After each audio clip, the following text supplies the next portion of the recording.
Huwag maiwan yung kapatid mo. Oh, ate, baka may kapatid mo.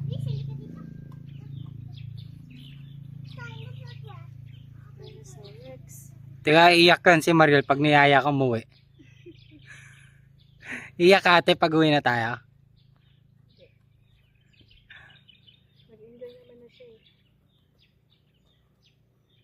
Huwag mo tanggalin yung sapatos mo.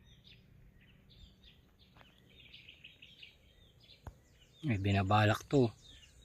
Ano binabalak niya? Ano? Gusto daw ng dinosaur kumagat. Ay, gusto daw na kumagat. May bigagas na yan. Laki ng ulo, eh, lit ng katawan. Masyado na nang nalakihan yung ulo niya. Hindi proportion. Sino kaya nag-commission yan? Pati yung mga ibang statue, mga Hindi na abnormal. may buntot. Malnourished. So, ang ganda pa gawa ng mga Bigla may high school buntot niya ang student. taba, tapos biglang naging malnourished. Siguro sa support. Mahirap kasi gumawa rin yan eh. Hindi basta-basta. Adik din na sa buntot noon. Baka mabali anak, pagbayarin tayo. Pwede si Marcos, kaya. Huwag na, mabali pa eh. Bakit ka rin yung kamay nabali? Okay, kasi nga, bawal hawakan yan. Semento yan eh. Nak, baka magka-stiff neck ka na, nakatingala ka lang buong maghapon dyan. Ang laki ng dinosaur. Wala ka Nakita namin. Saan ko si pangit na Jollibee? Kalang ba may mata? Malaki. Tay, Matalim yung ngipin. Matulis. Bakit kulay yellow? Siguro hindi nagtututbrush yung dinosaur. Sabi mo sa papa mo, toothbrushin niya. Mag-donate kayo ng toothpaste.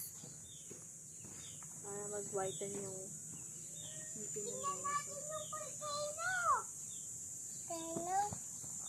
sige, mawala yung dinosaur dyan.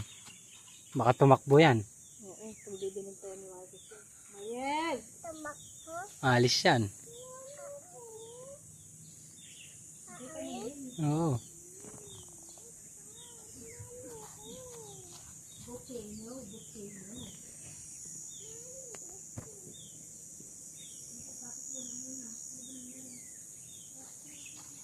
Yung dinosaur tumakbo.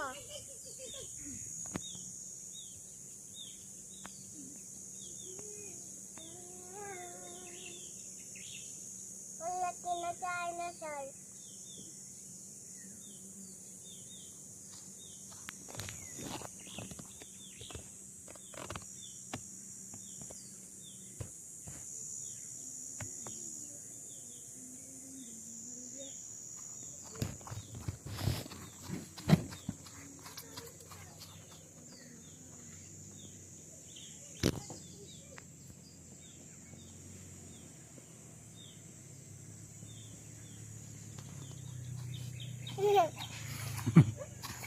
Happy?